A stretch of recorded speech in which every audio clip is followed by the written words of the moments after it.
Okay.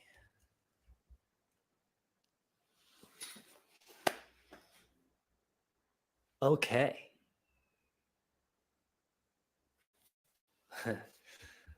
Alrighty.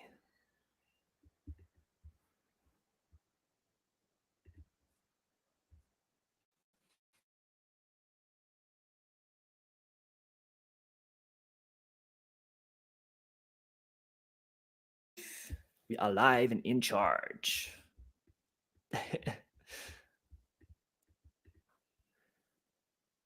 Yo, my namesake. What's up? What's up? Jace, welcome, welcome. So you've got some creators in the chat. That's dope.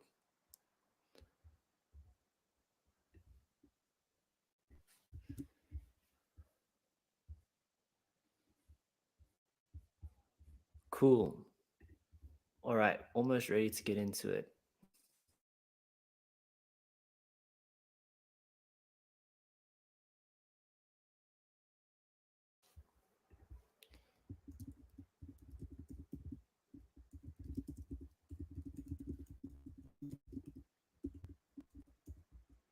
Hey, Kanya. How are you?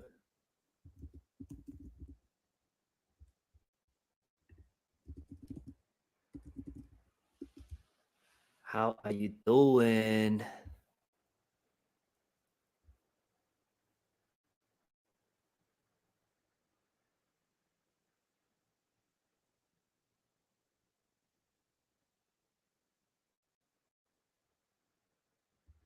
Okay. All right. Damn, guys, Pearl isn't joining us today. We were having technical issues on her side.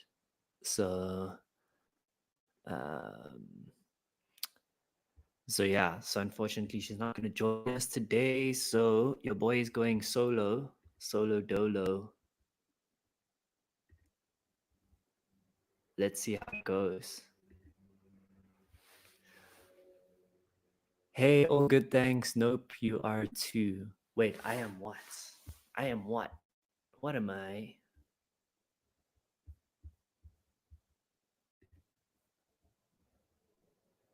All right, cool. I think we should start with the intro. So, C.Chats, we're here once again for another live stream. Today, we've got some topics on hand. I'm keen to get in these topics. There has been some updates from the Gayton McKenzie live stream that we did last time. Guys, that live stream got 700 views. Shout outs to everyone who came through to that live stream. Welcome to the community. Bring it in, bring it in, bring it in. Don't forget to like, subscribe, share this with a friend. The community is growing on a daily basis. Literally, in the last month, we have tripled our following. So, if you have joined recently, I just want to quickly give a quick shout out to you. Thank you so much for joining the community, and it's an absolute pleasure having you here. Hey, what are we talking about? Okay, we got 3 topics that we have on the list.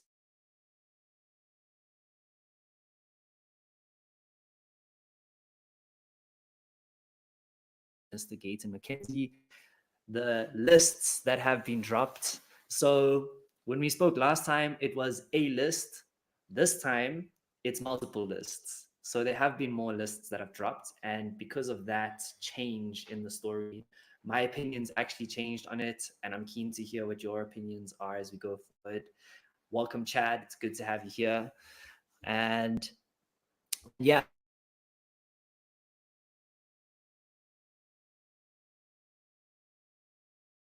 go in on. So the other one is around the rugby, right? So we recently had a rugby match between South Africa and Ireland. There are 2 things of interest there that I want us to chat about. The one is the show, like the rugby match wasn't streamed to the country.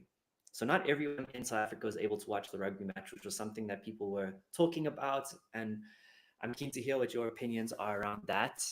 And secondly, Mama Joy. Mama Joy was saying the reason that we lost is because they no longer want to fund super fans. And because of that, that's the reason why South Africa and the Springboks lost the rugby. So we'll touch a bit on that.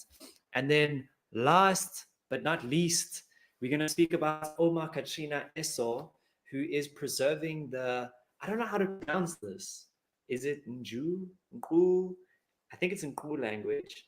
And basically, yeah, we're going to chat a bit about that and how one of South Africa's languages, which was adopted by the Khoisan, has it's literally on the brink of going extinct, and she has made her mission to keep this language alive. So we're going to speak a little bit about Ouma, Katrina, Esau, and we're gonna just find out about how she's doing that and why it's important. And yeah, so those are the three topics that we're gonna chat about today. Hopefully, as we go along, we'll have more people join the live. I see some people are popping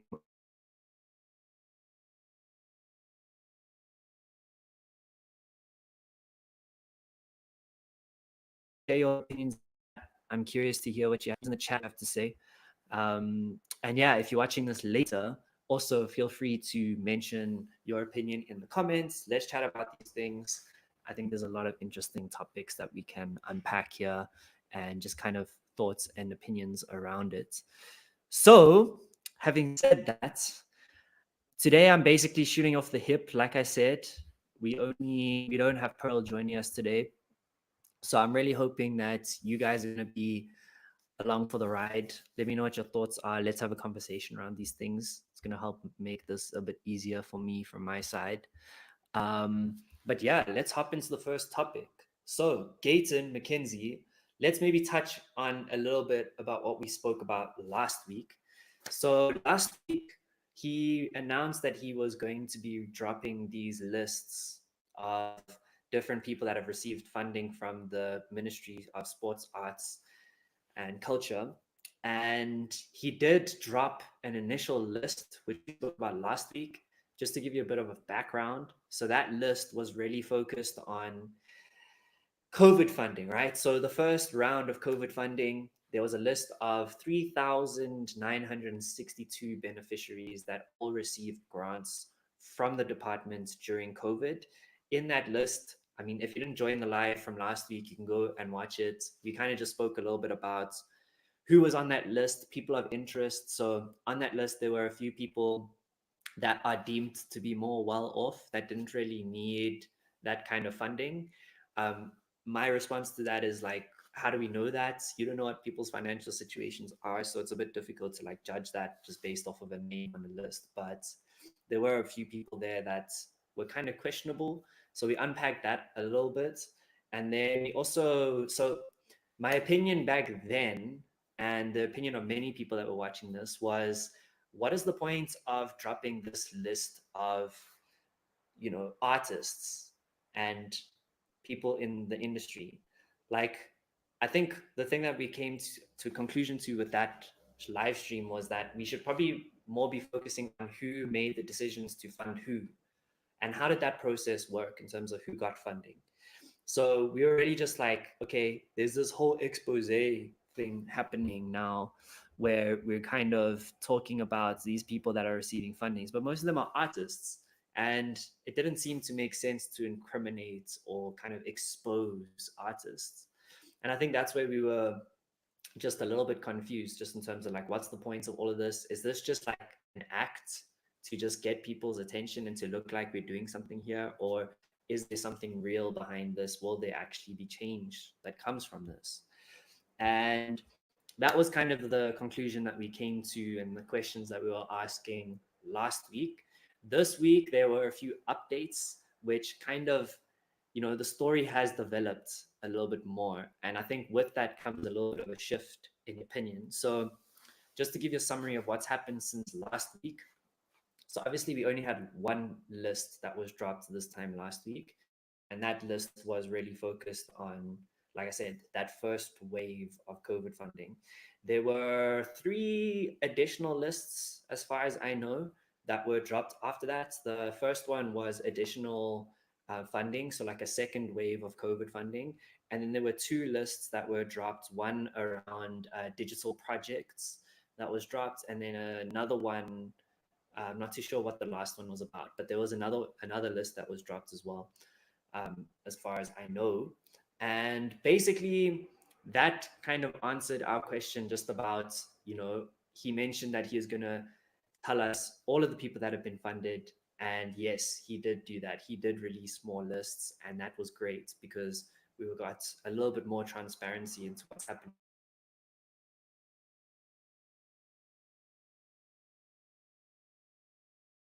Those lists, I did have a squiz through some of the lists.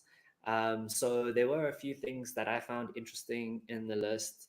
The one that was focused on digital projects, that one interests me the most. So the first list that came out, the amounts that were paid were like between around about like 6,000 Rand up into about 50,000 Rand.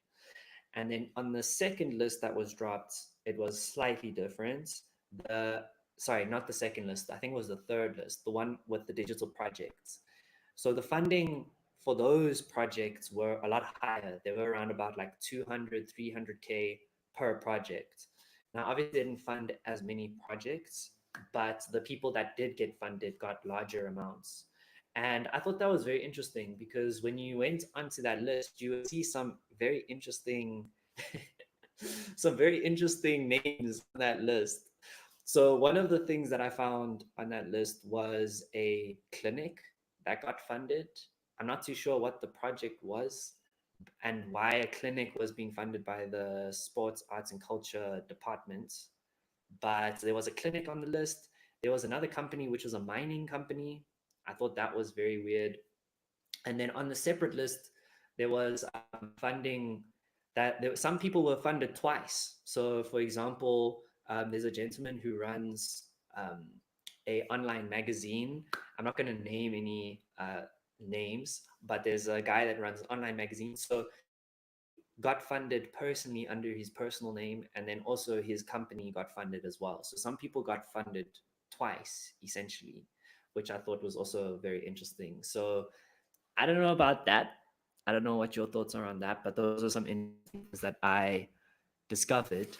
I think from my side, my opinion, how it shifted, really the difference is for me was that Gayton did keep to his word. He did drop more lists, which was great. I think that was good because back then last week when we did the first recording, I was thinking that like, hey, I don't even know if this guy's gonna drop more lists or if this is it. But he did drop more lists. So I think that was very interesting. I think with regards to the people that got funding, like people being funded twice, like I don't know how I feel about that. I feel like that isn't probably the best use of funds. There's a lot of people out there that could use that money. So funding someone twice, I think, is a little bit unfair. And yeah, I'm not too sure if there's like some sort of connections behind the scene or how it worked, but I don't think that was right. And then last but not least, a mining company being funded by the departments of sports, arts, and culture. I don't know, man. I feel like that's the wrong department. That's just my thought. But yeah, I'm keen to hear what your thoughts are down below. But yeah, those are some of the updates that I could find from last week. So yeah, it's interesting. I'm keen to see what happens from this. I think going forward, I'm hoping to see that there are more lists that are dropped. One other thing that was mentioned was that apparently there was an individual who received over 20 million rand in grants for renovations. Now, Gayton said that he was going to release the name of this person. I'm not too sure if he did. So I want to actually like look this up and see. I want to see if he actually did because he mentioned, I think it was on Wednesday or Tuesday last week. Sorry, Wednesday or Thursday last week. He mentioned that there was someone that got 20 million rands funding to renovate an office space and that he was going to come down hard on them. So I'm not too sure if he actually did that, but I'm gonna do a quick Google and see what's going in there because 20 million rands, guys, for one person. Let's see. Let's see what's happening here. Yeah, so this was 5 days ago. So there were a lot of articles like about this like name drop that was going to happen, but I don't think it actually happened because I'm not seeing any articles about who it actually was. So yeah, it's also interesting to see how the media covers these different things, because sometimes it does appear that there's like selective coverage on these things. And yeah, man, I don't think that he actually I don't think that he actually released the name of whoever that was. But yeah, I see Uncle KG. We got Uncle KG in the building. I'm keen to hear what your thoughts are, Uncle KG. What are your thoughts about our new Minister of Sports, Arts and Culture? What are we saying? What are we saying? Is he doing a good job? Is he not doing so much of a good job? Do you like the changes that you're seeing? What's happening, guys? What are your thoughts? What are your thoughts? I'm keen to hear more.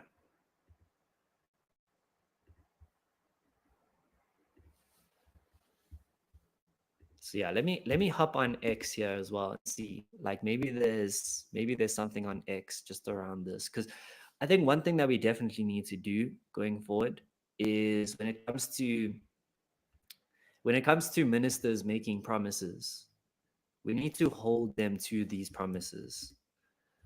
Like if says that they're going to drop the name of someone who got a 20 million rand grant and then they don't do it, I think that's something that we need to really, we really need to hold people to account. But yeah, I'm not gonna lie. It seems like Lord Gayton is cooking here. Just from my perspective, it seems like he's cooking. I like to see the things that he's working on. I see here as well. Let me actually share my screen quickly. So if you're joining us on YouTube, you'll be able to see the screen share. So come through on YouTube if you can. But yeah, so he did put out a tweet earlier today about South African writers that are en route to Venezuela. Venezuela? Why Venezuela? Interesting. And basically saying that he removed himself and a few other officials from the list to make space for more writers. So that was interesting. I like to see that. That's dope. Like giving people an opportunity. I'm not gonna lie, he's putting in graft here. That's my opinion. Like so far, I feel like Lord Gayton has been putting in grind. I think if he continues with this kind of momentum, I think he's gonna gain a lot of support in the next elections. If he can continue with this, I'm also curious to see what kind of backlash is happening with inside the department, because people aren't gonna just like easily give up, the status quo of how things have been working. There's going to be some sort of like pushback. So I'm curious to see how that works out. Margot Lynn is saying Gayton is the man, leading by example. Yeah, I must say, it's quite refreshing just to see someone like, I think for me, what's also refreshing is just to see constant updates of what's happening.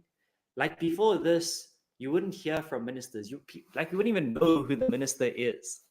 Like, who can tell me what the minister of arts and culture was like, I don't know, 6 years ago? Me, I don't know. I don't know who that was. I know it was Fikile and Bulula at some point, but besides that, we don't know. Margot, yes, I'm worried about people governing him and giving him pushback. Maybe he was withheld releasing because Cyril was giving him poop. Hey yo, I don't know. I don't know about that. Could be Cyril. I hope that's not the case. I hope that's not the case, because if these guys want to have a chance at power in the next election, they're gonna have to make some changes. And if Cyril's holding him back from releasing the names, then that's gonna hold back from change happening. Because I think what's going to happen with these lists is you're going to have what I hope is happening with these lists, that you're going to have journalists and auditors go through these lists and start putting together some content, just kind of explaining to us what exactly happened in this list, like who are the people that got funded, and just do a little bit more deep diving, because we can come on here and talk about this stuff, but we only know surface level, right? it's the job of the media, of journalists to go and do a little bit more of a deep dive into those lists and kind of get some facts behind that, because majority of the time we can just speculate. So, and what's really cool is like we have power as people that are watching this and that are listening to this. We all have access to that list, which is the beauty of transparency. We can actually go and do some of that deep diving ourselves. So, for example, one of the things that I did was I took one of the lists and I actually started like Googling the names of the people on the list and to see what they're about. And what was actually really cool for me to see is that some people actually that needed the funding, that are actually doing good things, got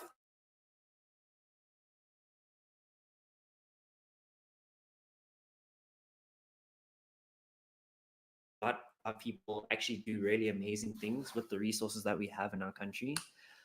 So seeing that was actually really, it's not like when we think about these grants, we often think about the corruption side of it, but there's actually a positive side too. And there were a lot of people that are doing dope things that got funding as well. So I was really, really keen to see that. Hey, Candace, welcome to the live. It's a pleasure having you here. I'm keen to hear your thoughts, actually, by the way. Did you look at the list? What are your thoughts around Gayton McKenzie and what he's doing in the department?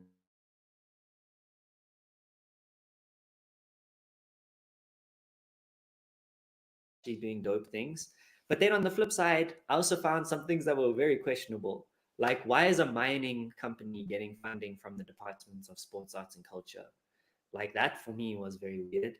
And then there was also like some random clinic in like Limps that also, I think it was in Limpopo, that also got funding for like the Sports, Arts, and Culture Department for a digital project. And I was like, that's a bit weird. Probably want to check out that a little bit more, do some depth research around that and see what that was about. But yeah, I think transparency is good. Transparency is very good. It's sort of step in the right direction. It gives us the ability to actually explore these things more and formulate our own opinions. So last week, I was seriously doubting the whole list and these things being dropped because there was only one list when he said we're going to get many lists. Now there have been more lists, so that's cool. I'm keen to see what kind of action comes from it. So last week when we were talking about it, the one thing that we focused on is like, hey, well, we dropped these lists, now what? Because we want to see change. So the transparency is kind of the first step towards getting towards that change, from my understanding. But I want to know more. I want to know more. Okay, now these lists are dropped, so now what? I think the next step is for us to unpack these lists, kind of do a little bit more deep diving in terms of who got the funding. And I think maybe what we can do in the next episode is maybe we can spend some time just going into that list and kind of like seeing funding and maybe doing like a shout out kind of situation for people that are using funding, showcasing what they're doing with it, because there's people out there that are doing dope things, guys. You just need to like be aware of it and go and look. And then maybe there's ways that we can support them. What's up, Tafraf? And what's up, Pearl? Yo. Hey, Pearl's on the other side today. Pearl, missing you this side. Doing it solo today. But yeah, hopefully we'll have you back next week. So yeah, that's Gayton. Guys, thoughts, opinions, comments. I want to hear what you have to say. It's not just about my opinion. Let me know what you think in the comments down below. What do you think about the job that Gayton's doing? Have you had a look at the list? What are your thoughts? Before we move on to the next topic, because I got more topics here we can chat about. So before we move on, speak now or forever hold your peace. This is your time to shine. Your time to shine.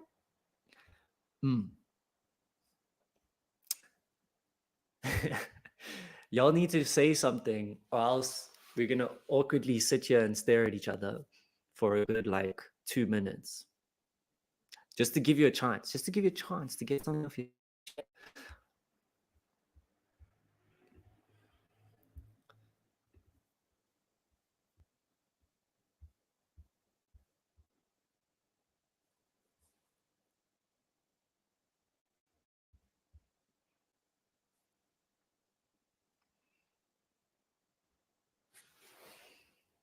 I see y'all sitting there. I see you. Tell me what you think. Oh,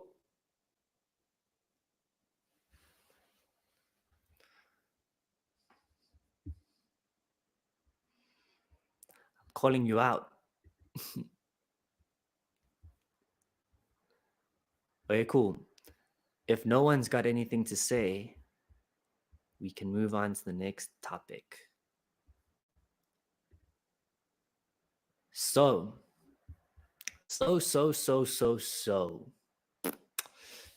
all right. Sports content. Yo, what's interesting to me about sports, like, what is it about sports that we like so much as people? Because sports is like one of the, if you look at like content that gets put out there, sports is some of the content that gets the highest attention. Why is that the case? Like, are we just obsessed with like watching people kick around a ball? Why is it that sports make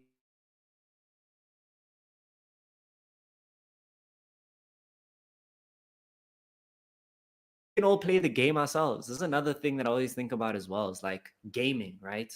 Sports and gaming are so similar because you're literally watching someone else play this thing. What is so fascinating about that? Like, isn't it more fun to like play it yourself? I see Sherry saying that she only likes F1. Okay, F1 is dope. Okay, that I think is a bit different though. It's literally just driving in a circle. Why is that entertaining? Like, why is that so entertaining to us? I don't know.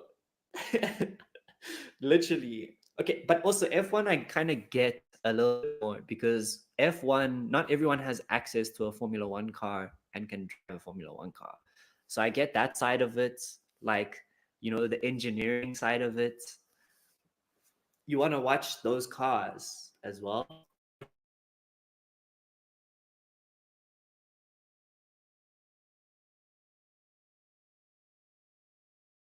How?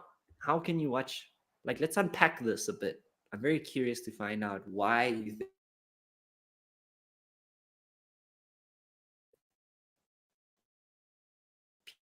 think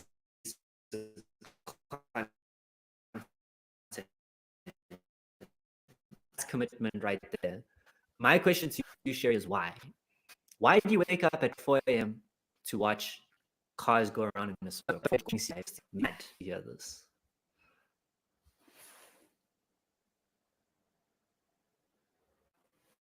What is it about it?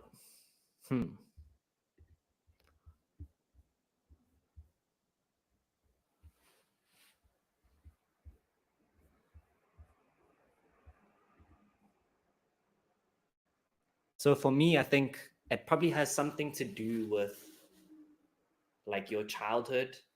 Because I think about the sports that I watch, I mostly watch football. That's like the sport that I most commonly watch. And when I think about that, it's like I kind of get depressed. And the reason why I get depressed is because I'm a Man United supporter.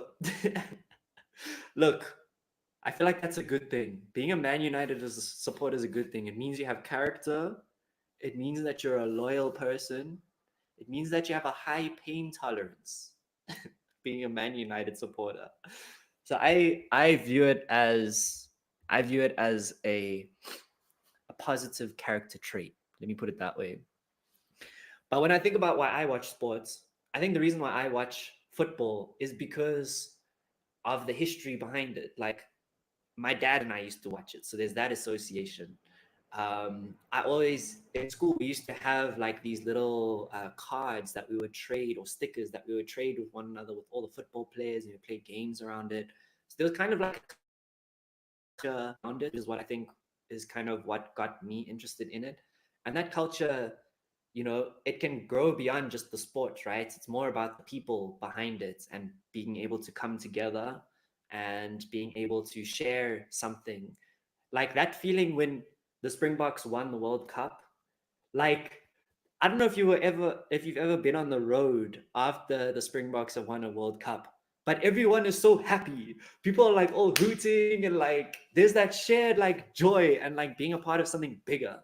I think that's what it is for me. I don't know. Let me read these comments here. It gives me a rush. It's like a high of winning without actually winning yourself. Unexplainable. It's the excitement. I missed the topic. Is it sports versus creative arts? No, no, it's not sports versus creative arts. We're actually going to talk a little bit about, the broadcasting of the rugby and how it wasn't broadcast on national TV. But before we get into that, we just want to ask you, what is about like people kicking it outside, kicking around a ball, or driving around in circles? Why is that so interesting to us? So yeah, I'm keen to hear what your thoughts are. Obey. I second football. When I was younger, I used to be very hectic about it. My team is always losing now. I'm a Man United. Sherry, you've got you've got character. Okay, that's what you've got. You've got character, right? With great suffering comes great reward. Okay, we will redeem ourselves at some point in time. Hopefully, we'll be around to see it. We are the same age, I think, but yes, it was a vibe. Yeah. Nah, so sports is a very interesting thing. I think that it's so good for us, especially in South Africa, when it comes to like nation building and being able to connect. Like, if our team wins, there's a sense of pride that everyone in the country can feel and can be a part of something bigger than them. That's great. It doesn't matter if you're rich, doesn't matter if you're poor, it doesn't matter if you're black, if you're white, whatever it is. There's something that we can all share together. But this is where the topic now comes in, right? Because when it comes to sports and when it comes to us sharing this thing, what happened now over the last week is we played a game, the Springboks against Ireland. And one of the things that was coming up repeatedly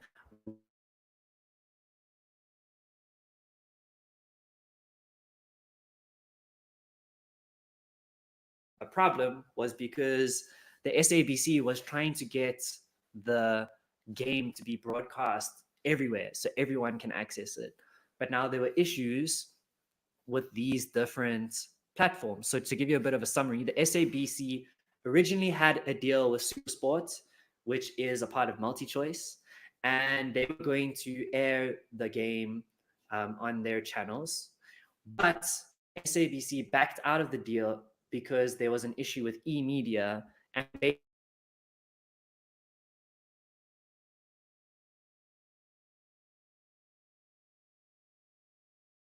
limits the SABC's ability to air sports matches on its own channels on eMedia free to air platform, which is OpenView, right? Which is the platform that anyone can kind of view it on.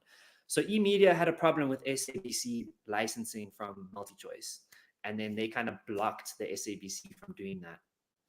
So now that what happened now, that resulted in a situation where if you don't have access to MultiChoice or DSTV, then you're not able to watch the game. Now, I don't know. What do you guys think about that?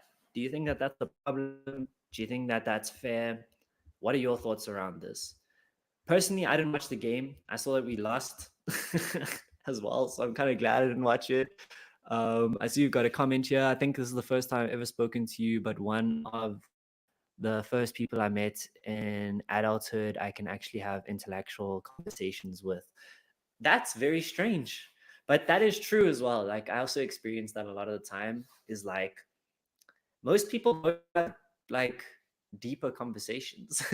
A lot of the conversations that we have nowadays are kind of surface level conversations. And I think that's where this channel that we're building is just a little bit different. I think that's what's nice about this channel is we kind of dive a bit deeper into these things. We like to think about these things and unpack them and make some sort of sense out of them. I think the topics of interest really are creativity, technology, and like business. And we like to go deep into those things. And I think sports is a good example of that because, you know, when it comes to live streaming sports, never than before has it become more accessible to access sports. But now in 2024, we see ourselves in a situation where majority of people in South Africa can't access watching the game, even though we have so much technology. We have internet access, we have all these devices. It shouldn't be that difficult. I mean, I'm a guy sitting like in my apartment right now, being able to live stream this to literally the world. Anyone around the world can tune in and watch this live stream right now. Why is it that we can't do the same thing with something as simple as a rugby game and just be able to like broadcast it to all South Africans and make it accessible? So I think that's an interesting topic. I think that's we should be able to do that in today's day and age. Most people my age don't have substance. It's very hard to hold a conversation with them. Interesting. Yeah, that's an interesting topic as well. While I'm a business development manager for a recruitment agency, and we just signed on MultiChoice, and you taught me something I didn't know. Damn. Okay. You don't need to share any of your opinions because I can see that it's tied into your business and your job. So that's okay. I understand. Yeah, no, this was a thing that was happening in the background. And I think for most people that have access to these platforms, we wouldn't notice these things, right? But I think something that's important is like, I don't know, something that's important to me personally is to make sure that people don't get left behind. So I always view South Africa through this lens. There's two South Africas that we're living in. Right now, I live in Sandton, right? The richest square mile in Africa. And then literally 10 minutes down the road, 10-minute drive down the road, you'll find one of the poorest areas in South Africa called Alex. Now, those are two different South Africas. The people in Sandton are watching the game in bars or watching the game in the comfort of their home in a warm environment. And for them, that's great. But people that are staying in Alex who can't participate in that same thing, in that same culture, that same excitement that we get to experience. And I think it's important that we do find ways to connect those two worlds because one cannot progress without the other. It's always going to hold, one world will always hold back the other, and or the one world will always be dragging the other with it. And I think we need to find a way to marry those two worlds and find a way to be inclusive for everyone because we don't benefit, like, it doesn't matter how rich you are. If South Africa is still dangerous, it's still dangerous. Like, it's not beneficial for anyone.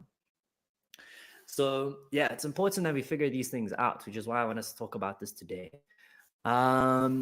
Let's see, Sherry, what do you got to say? I used to do TikTok full time, and I could never understand how thousands of people would just watch me to watch me, and pay me just to be live. It was wild. Interesting. So you did live streams on TikTok and you got paid through that? That is so interesting. I feel like we should bring you on next time. Like, yeah, that'd be really cool. I'm curious to find out how you did that. And I'm sure there's other people out there that are also curious now. Why did you go into business development and leave TikTok? I live in Johannesburg North, close to Olivedale, not far. Okay, awesome, awesome. Yeah, no, why did you leave TikTok? I'm very curious to hear that. And also, like, how did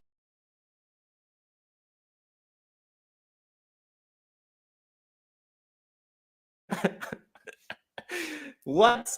80K a week? Nah, Sherry, you need to unpack this. Hold on. I'm gonna invite you to join. Please, let's unpack this. TikTok is toxic. Oh my gosh. Yo, hopefully you can join. Yo, what's up, Sherry? How you doing? You just in the hospital? Oh my gosh, what's up? Are you alright, eh?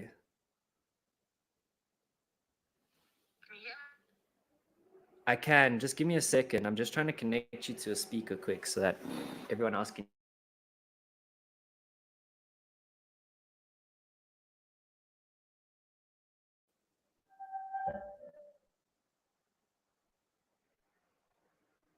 Okay, almost there. Oh, I hope I haven't lost Sherry. Uh-oh. Okay, let's add Sherry again.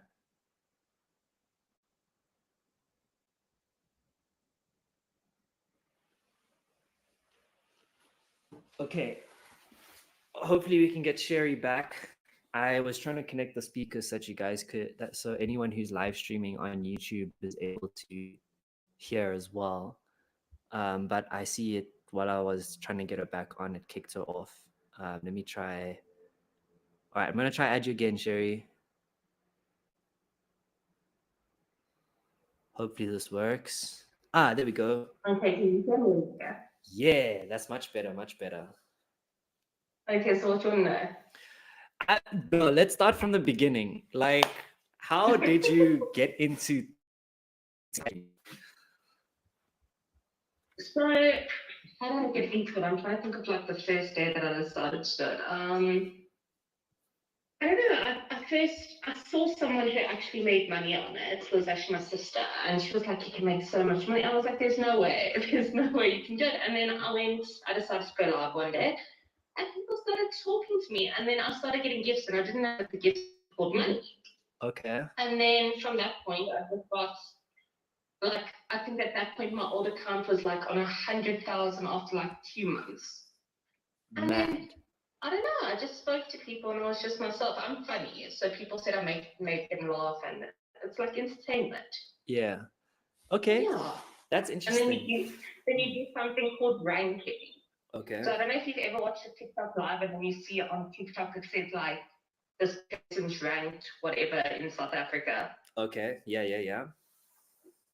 Yeah. So that kind of means that you yeah, I don't know. That means that you've made a lot of money that week, I guess. Okay. And how do the rankings work? Is it Yeah. like based on how many donations you get? Yeah, so it's kind of like that. But see, so that's the difference is that people do it for money, but some people don't do anything good with the money. So that's basically the people that are on the app right now.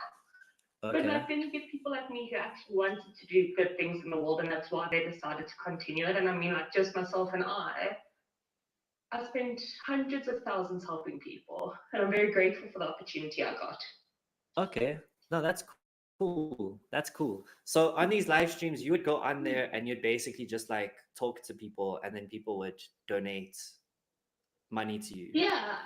So I mean, it's a little bit more complicated than that. So, I mean, like you would have to do like boxing matches, they called, and then that was more competition. But I literally grew a fan base from being myself. So I mean, no one ever gave me money just to, you know what I mean, like just for they actually enjoyed watching me. I don't know why, but I mean, only 100 people get a throughout a week. It's not everyone can do it, but if you have a personality and you can actually make people happy and smile and laugh, I mean, it's a very profitable business. No, I think that's very interesting that you mentioned like making people happy, smile, and laugh. Because one thing that's I think is important in the whole content creation space is being able to make people feel something. Because people, if you want Yeah, people I to mean, take an action, you have to kind of most people take action based on how they feel about something. So if you're not creating yeah. something that doesn't make someone feel something, you're probably not going to be able to get in that 100. Yeah, well, I mean, like I had a lot of probably reasoning back then to do it. Right now, I mean, like you said to me, why am I in business development? I mean, I always worked. I never stopped working, so that wasn't like a factor for me. I just enjoy working more. Okay, okay. And I'm in hospital. My camera's not on because I'm in a hospital currently, but when you were talking about it, I was like, nah. You know, to explain it, it's probably easier and better than anything else. No, I appreciate you joining and I hope you feel better soon, guys. Please, like, yeah, keep sharing your prayers. But yeah, okay. So wait, you said another thing that you mentioned as well. Sorry, I've got so many questions. Like, you're the first person that I've met that actually like did this.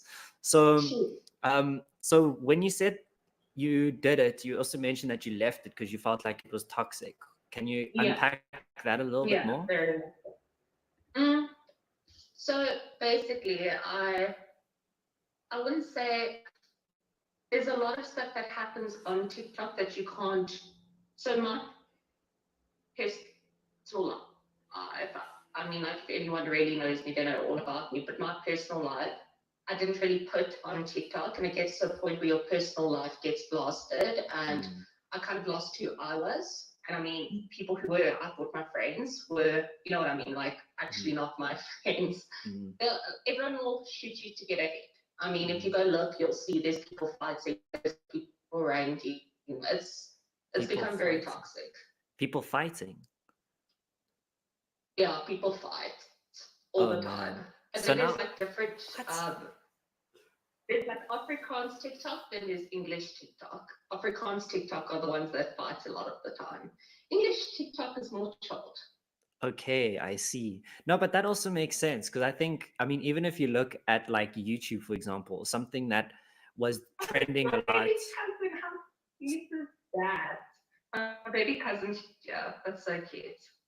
Oh, welcome to welcome to the baby cousin. So I think people like spice, right? So I mean, if you look at like Yeah. YouTube, you had the YouTube boxing situation come up, and I think that's kind Yeah. of that got a lot of attention. That helped a lot of creators grow on that platform. And then similar to Yeah. that, even in the music space, like you have the Kendrick Lamar and Drake thing happening as well. Yeah. So it seems as though like people like to see competition. I don't think competition is a bad thing. I think competition is a good thing. I think it can get bad, you know, when it becomes like negative, people are gonna get like harmed and hurt. Yeah. Like that's a problem. But I guess that also ties back into the topic of like sports, right?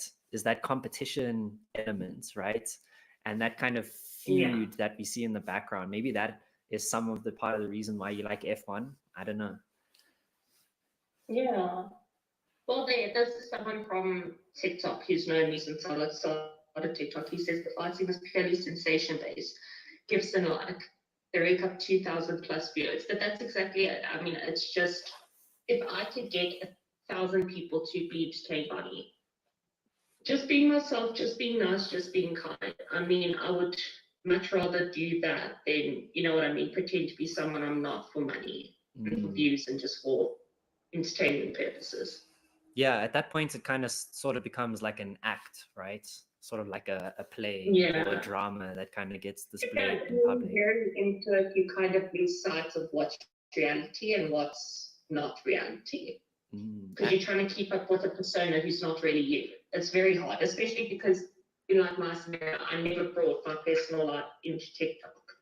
So for me, it was kind of like I had to be someone I wasn't, and I always had to be perfect. I always had to have my nails done, or my hair, or my lashes, and now I just couldn't care less. I mean, I work from home. I don't need to dress up. I'm in pajamas 90% of the time.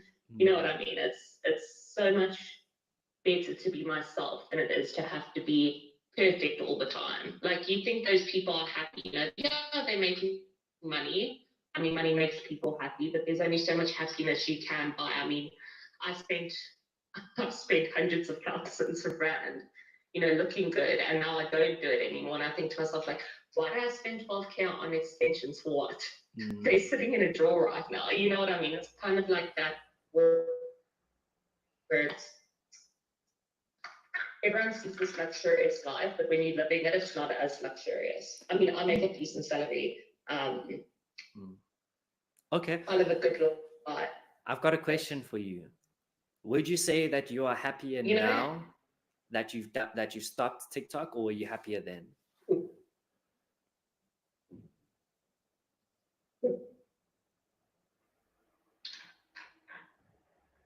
Oh, Sherry, are you still there? And I would say that I've got a reason how that is, because with TikTok, yeah, I'm still here. Sorry. Yeah, so with TikTok, could you? Sorry, Sherry, you broke up for a second. Could you just say that again?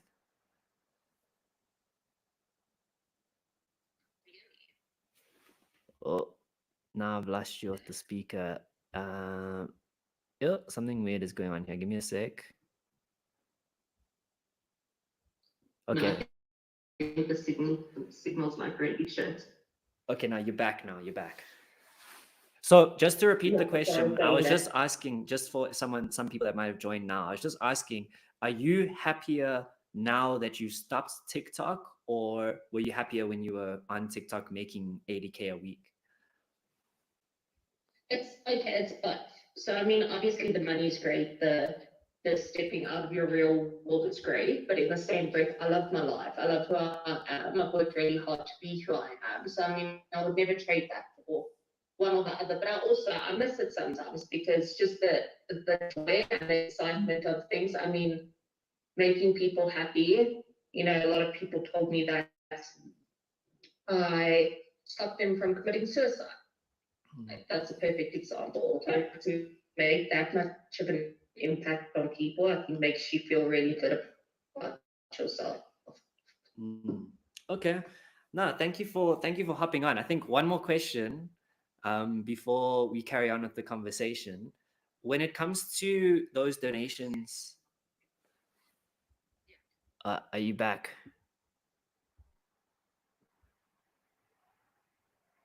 Okay. I hope you're back. Can you still hear me? Yes. Awesome, awesome. Cool. So I was just asking, when it comes to those donations that you're receiving, was most of your audience from South Africa or were they from somewhere else? I would say I've had a higher South African base. So I'd say like 60-40. 60-40. And were the 60 or the 40 making more donations? I would say the 40. The 40 from international. Yeah. Interesting. Yeah, from international. It's like nothing to them. Yes, yeah. Yeah, no, I think that's an interesting topic as well. It's like that exchange rate makes a difference because these platforms, they focus on international markets.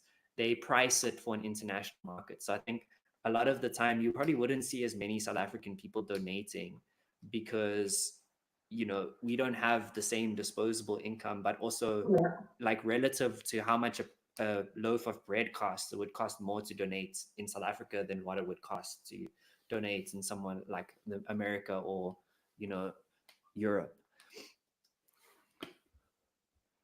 But yeah, I see we also got another comment here from Sarge. Sorry, go ahead. The rand value of everything, I think.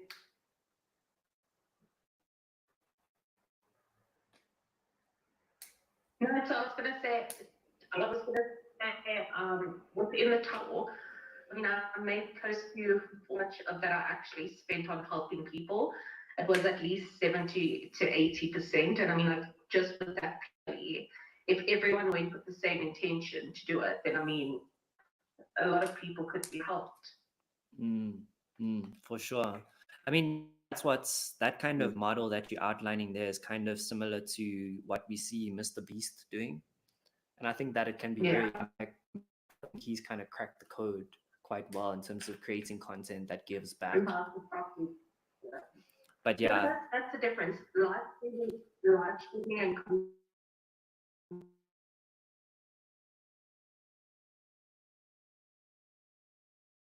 of your life. To live stream, it's hours and hours and hours of your life. I get you. You kind of have to be on there all the time. Yeah, I was putting in like 20 hours a day. It's a lot of time. Ooh, 20 hours a day. Yeah. Oh my gosh. Sure. Okay, I see why you've left it. What? And if you didn't put in the 20 hours, would you still be able to make like half? Let's say you put in 10. Yeah, if I were to hop on, let's say if I was to hop on now for a week and put in the hours and then not go on for another 2 months, I'd probably make at least 30,000-40,000 rand in a week. Sure. It's a lot of money. That's insane. Nah, thank you for sharing that. I mean, I wasn't expecting this conversation to go that direction, but thank you for hopping on and sharing your experience. No, it's a pleasure. Awesome. Pleasure. I mean, it's hard to explain. Until you go through it yourself, until it's hard to explain how it works. It just does for some people. It doesn't bother. Like my best, she just actually the second I said my best friend, it shows that she's here. So she doesn't understand. Like she gets shy talking to people. Versus for me, it's easier to talk to a screen than make a video. I don't know how to explain it. Like I could go live and talk to thousands of different people, but if I make a video, I'll have to like delete the video 100 times before I post it, you know?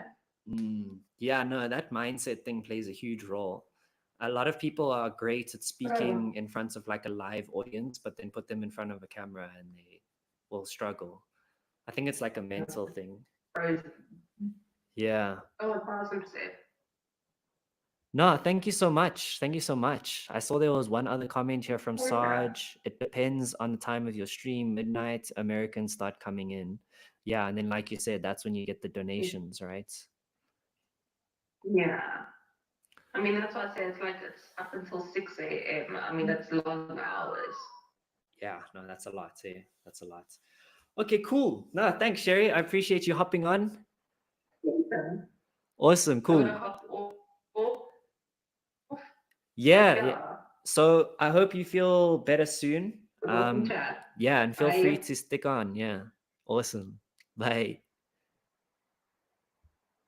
Thank you. Appreciate it. Thank you. Awesome. Nah, that was really cool. Nah, shout out to Sherry for coming through and sharing that. I wasn't expecting the conversation to go there tonight, but yeah, learned a lot of things. It was very interesting to hear about her experience on TikTok, making 80K a week from live streaming for 20 hours a day.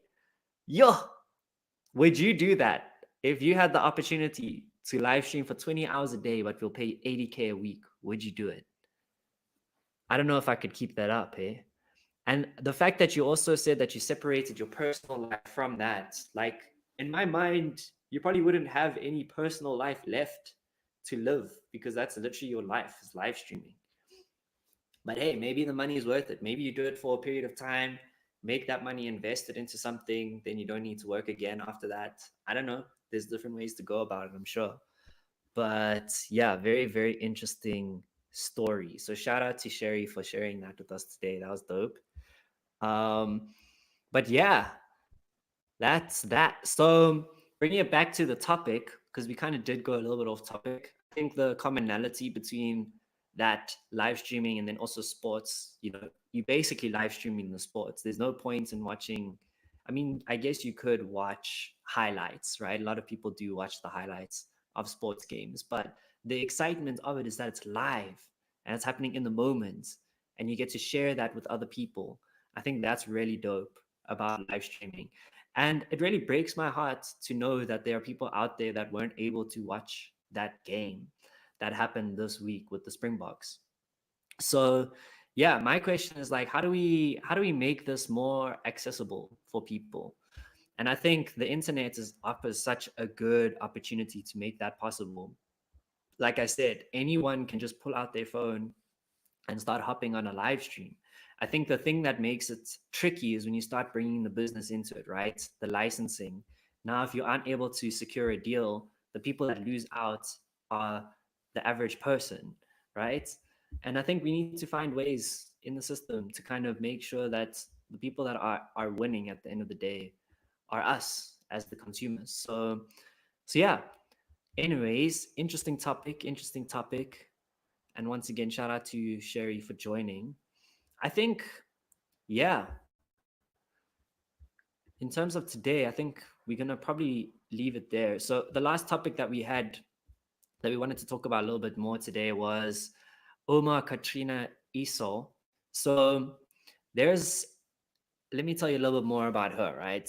So, she's also known as Ouma Katrina, and she's the last fluent speaker of a language, an endangered language called the Ingu language. I don't know if that's how you pronounce it, but essentially it's an ancient San language from the Tu family. And basically, she's the last person on this earth that can speak this language fluently. And she's made it her mission to keep this language alive.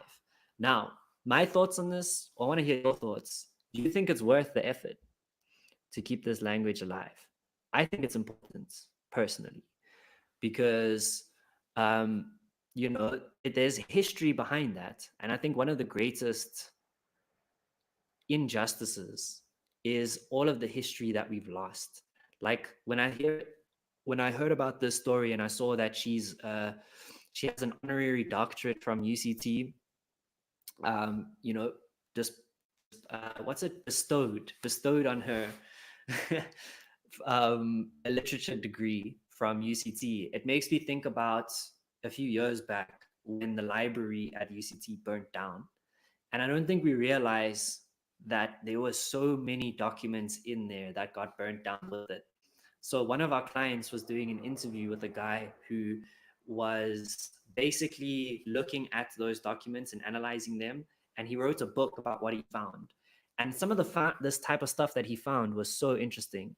Just to give you an example, those documents that were in that library, some of the documents were of Black people during apartheid that owned land, that owned businesses, that were successful, even during apartheid, which is crazy to think about. Because when we think about apartheid, you're like, nah, it was impossible. But when you dive deep into the archives, you see history says otherwise. There were actually like Black people who were in business, who were successful in business.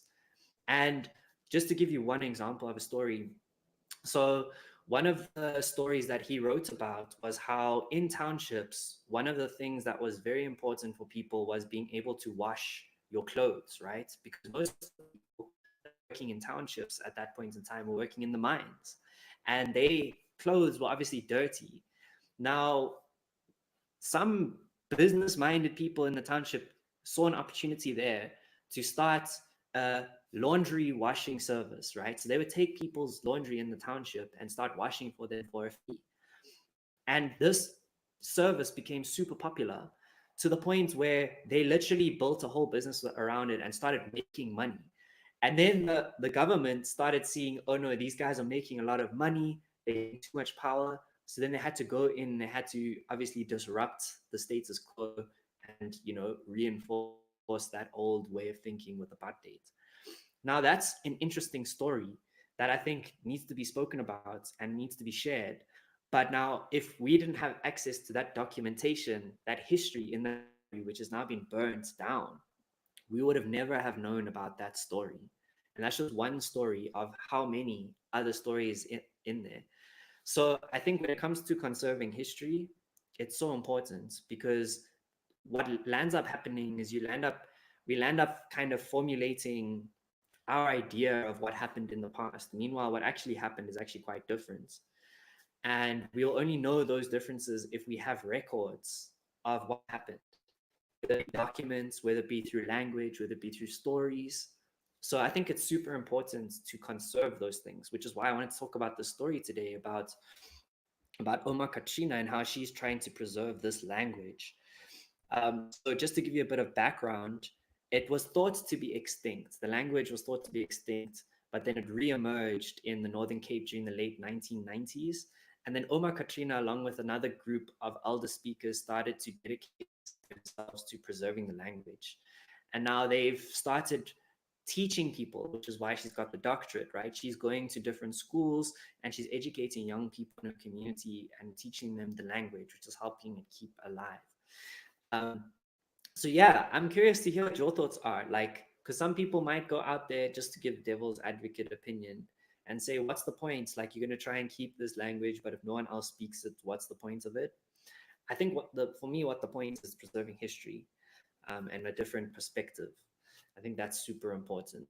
I also saw online that there was someone in the AI space who wanted to connect with her in order to use their AI models to preserve the language as well and to help teach people. I think that was really cool. If we can use technology to kind of preserve culture, that will be very interesting to see. But yeah, I think before we wrap up, we first need to give a shout out to Ouma Katrina for doing this work. Shout out to you. Thank you for preserving our culture and our history. It's super, super important. And yeah, hopefully next time we're doing this podcast, we're speaking. Ooh. But yeah, guys, I think we're going to wrap it up there. So yeah, if you joined us on this C.Chats, thank you so much for coming through. It's been an absolute pleasure chatting with you today. Shout out to Sherry for hopping on the live and sharing her experience with TikTok. I think there were some very interesting things that I learned. I hope you also learned something new as well.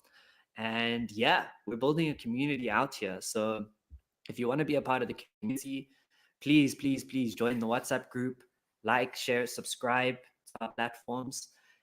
Yeah, we're going to be creating this live stream content on a weekly basis, and it's really dope when we're able to connect with you guys. You guys literally are the lifeline and the heartbeat of what we're doing. I think my favorite part about tonight was Sherry hopping on the call and actually sharing her story. So we want to invite you to be a part of that. And yeah, let's keep it going. Thank you so much for joining the C Chats, and we'll see you next week. Bye. Peace.